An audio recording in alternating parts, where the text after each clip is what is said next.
So now what you've been waiting for is Cindy Sheehan going to tell us what we can do to make things better. So everybody come on in. Here's Cindy.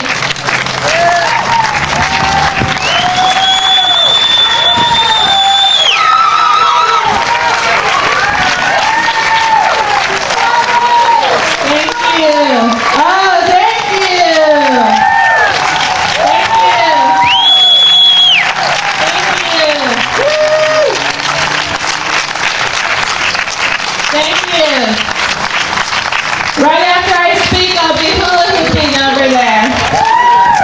I just found out I can still hula hoop. It's been like 40 years or something. It's fun. Yay, hula hoop. So, first of all, I'd like to especially thank Jim Nicholson for reaching out to me and bringing me here. And for Liz and the farm and all the good work you all do here in Nashville. So this is the first time I've ever been to Nashville. This is the very first time I've ever spoken in Nashville. And I can't tell you how excited I am to be here. So thanks for bringing me here. It means a lot to me. When I was listening to David's song, of course, the first time I heard it was in Crawford, Texas in the summer of 2005. When David came to Camp Casey and sang it. It's one of my favorite stack of songs about this high that have been written about me or for me. And when I was listening to it, it really makes me stop and think, because you might have heard that we were in Dallas on Monday, marching in front of and to George Bush's new house in Dallas. Did any of you hear about that? Yeah. And so I got so much crap for doing that, because people are like, Cindy, he's not the president anymore. And my first instinct is to say, really, when did that happen?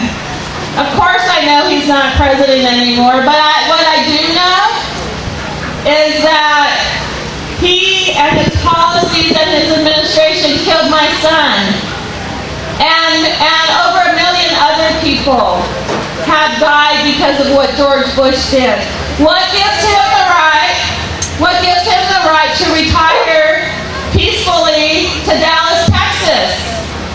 How come he gets to live a long life when my son is in the grave? How come he and Dick Cheney, the epitome of evil, why do they get to continue and make money and live? I don't want them to die necessarily, but I do want them to go to prison for what they did.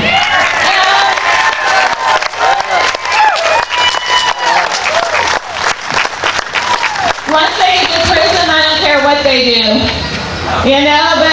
but they need to be held accountable for what they've done to the world. And so, of course, the new president, Barack Obama, wants nothing to do with accountability for the Bush administration. And he says we need to move forward. Well, we're always moving forward. That's just life. But the inherent aspects of crimes is that they happen in the past. So I just want to say, if you ever get pulled over by the cops for anything, just say, I'm sorry, officer, but we're moving forward. I was speeding in the past. I ran that stop sign in the past.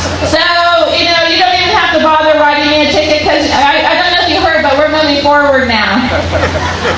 But why forever have presidents and administrations been allowed to commit crimes against humanity? High crimes and misdemeanors. The only reason Japanese and German officials and officers were tried is because they lost. You know, McNamara, General Curtis LeMay told Robert McNamara, if we lost, we would have been tried. So just because you win a war doesn't mean that the crimes against humanity didn't happen. They were firebombing the cities in Japan, which killed more people than the 2 nuclear bombs that were dropped. I'm sorry, but dropping nuclear bombs is a crime against humanity. Why didn't Truman have to go to prison along with the generals from the Nazi regime? And people say, you know, Cindy, just leave that poor man alone. Why can't you just leave him alone? And they're talking about George Bush. You know, I wish he would have left me and my family alone. I wish he would have left the people of Iraq and Afghanistan alone. I wish he would have left torture alone. You know, I wish that the world was a different place today than it was for the past 8 years. But those people who say